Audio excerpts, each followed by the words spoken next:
সহ বিএনপি সহ সব রাজনৈতিক দলকে জামাতের ব্যাপারে সাবধান থাকতে হবে।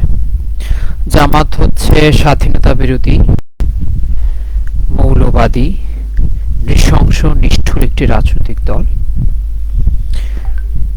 বিজয়ের আজকের এই দিনে আমাদেরকে খেয়াল রাখতে হবে জামাত যেন আমাদের ঘাড়ে সওয়ার হতে না পারে। আমাদের উদ্দেশ্য একটাই, আওয়ামী লীগকে সব অংশে নির্বংশ করা। আমাদের উদ্দেশ্য একটাই, আওয়ামী লীগের ধ্বংস এবং পরাজয় নিশ্চিত করা।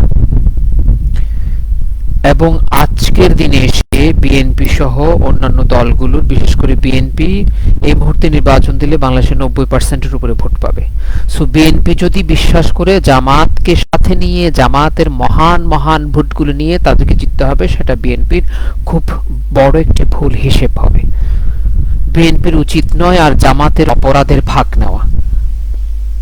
আমরা রাষ্ট্রকে ভালোবাসি, আমরা বিএনপিকে শ্রদ্ধা করি, সম্মান করি, অন্যান্য রাজনৈতিক দলকে সম্মান করি, আওয়ামী লীগ ব্যতীত।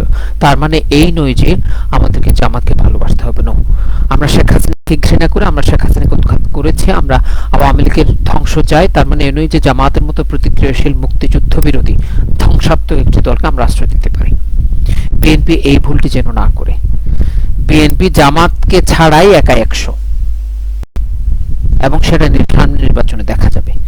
বিএনপি যেন জামাতকে সাথে নেওয়ার ভুলটি আর না করে। সো আমি বিএনপির কাছে একটা বিনীত অনুরোধ থাকবে, আশা থাকবে, এবং দেশের জনগণের কাছে আশা থাকবে, জামাতকে যেন এই আন্দোলনের মুক্তির বিধায়ক মনে না করে। এই আন্দোলনের মূল হোতা হচ্ছে ছাত্র জনতা, এই আন্দোলনের 100% মালিক ছাত্র জনতা, এখানে জামাতের কোনো কৃতিত্ব নেই। সো আমাদেরকে জামাতের ব্যাপারে যথারীতি খুবই সাবধান থাকতে হবে। এই নৃশংস কালো শকুন যেন আমাদের জাতির পতাকা খামচে ধরতে না পারে।